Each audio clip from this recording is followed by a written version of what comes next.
అందరికీ నమస్కారం. నేను మీ Suryadev Bhandari, SEBI registered research analyst.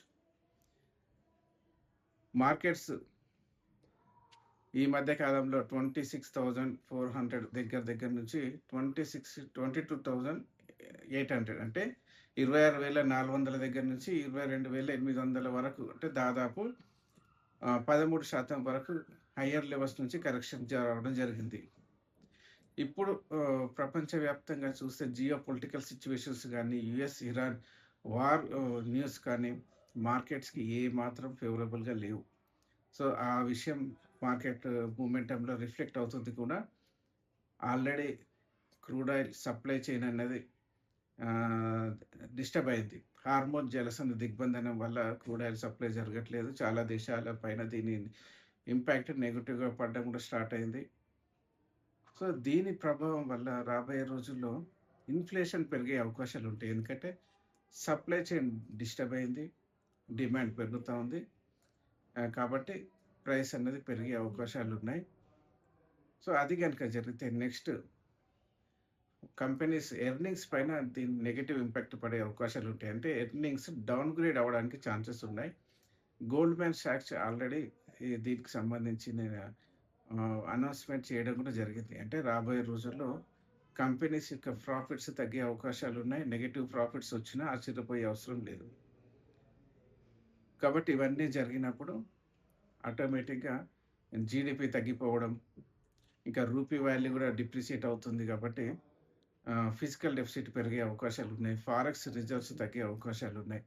So, ఇవన్నీ నెగెటివ్ న్యూస్ అన్నీ కూడా మార్కెట్స్ డిస్కౌంట్ చేయబోతుంది అని అనుకోవచ్చు. అంటే రాబోయే రోజుల్లో. సో, ఇవన్నీ కూడా ఇమ్మీడియేట్‌గా జరుగుతుందని కాదు. గ్రాడ్యుయల్‌గా వన్ బై వన్ ఒక ఎఫెక్ట్ ఒక కాస్కేడింగ్ ఎఫెక్ట్‌లా పనిచేసే అవకాశాలున్నాయి. కాబట్టి ఇదంతా జరగడానికి 1 ఇయర్, 1 ½ ఇయర్ మినిమమ్ సమయం పట్టే అవకాశాలున్నాయి. కాబట్టి అప్పటి వరకు మార్కెట్స్‌లో గ్రాడ్యుయల్‌గా డౌన్ సైడ్ మొమెంటమే కంటిన్యూ అవ్వడానికి ఎక్కువ అవకాశాలున్నాయి. కాబట్టి రాబోయే రోజుల్లో కంపెనీస్ ఎర్నింగ్స్ పైన డౌన్‌గ్రేడ్ న్యూస్ అనేది వచ్చే అవకాశాలైతే ఉన్నాయి. సో, ఇమ్మీడియేట్ మార్కెట్‌లో రికవరీ రావడం అన్నది కొద్దిగా అసాధ్యంగానే కనబడుతుంది. ఇంకొద్ది కాలం మార్కెట్స్ సెల్లింగ్ ప్రెషర్‌లోనే కొనసాగడానికి ఎక్కువ అవకాశాలు కనపడుతున్నాయి. ఇక టెక్నికల్ పాయింట్ ఆఫ్ వ్యూలో చూస్తే గనక as per Elliott wave principle ప్రకారం 2026లో మార్కెట్స్‌లో మేజర్ కరెక్షన్ రాబోతుందని లాస్ట్ ఇయర్ అంటే 2025లోనే దూరదర్శన్ ప్రోగ్రామ్స్‌లో చెప్పడం జరిగింది. ఆ ప్రోగ్రామ్స్ చూసిన వాళ్ళకు ఇది గుర్తుండే ఉంటుంది. సో, ఇప్పుడు టెక్నికల్ అవుట్‌లుక్‌లో కూడా మార్కెట్స్ డౌన్ ట్రెండ్‌లో ఉన్నాయి కాబట్టి ఫ్రెష్ ఇన్వెస్ట్‌మెంట్ చేయాలనుకునే వాళ్ళు కొద్దిగా మార్కెట్‌కి దూరంగా ఉండమని చెప్తాను.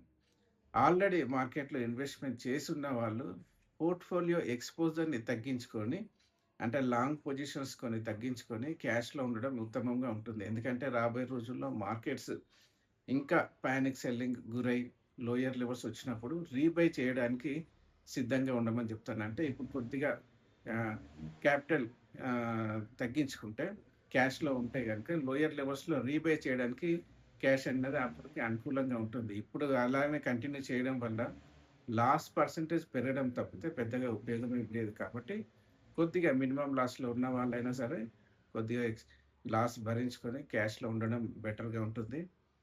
ప్రస్తుతానికి నిఫ్టీ 22,800 స్థాయికి దగ్గరగా ట్రేడ్ అవుతుంది. సో, రాబోయే రోజుల్లో 22,000 స్థాయిని కూడా బ్రేక్ డౌన్ చేసే అవకాశాలు కొట్టిపారేయలేం. అది జరిగినప్పుడు మాత్రం మార్కెట్స్ ఇంకా కొద్దిగా పానిక్‌కి గురయ్యి ఇంకొక 1,000, 1,500 పాయింట్స్ వరకు కరెక్షన్ వచ్చే అవకాశాలైతే ఉన్నాయి. కాబట్టి ఆహ్, పానిక్‌కి గురి కాకుండా ఇలాంటి సిట్యుయేషన్స్ మార్కెట్‌లో రావడం కామనే కాబట్టి దానికి సిద్ధంగా ఉంటే బెటర్‌గా ఉంటుంది.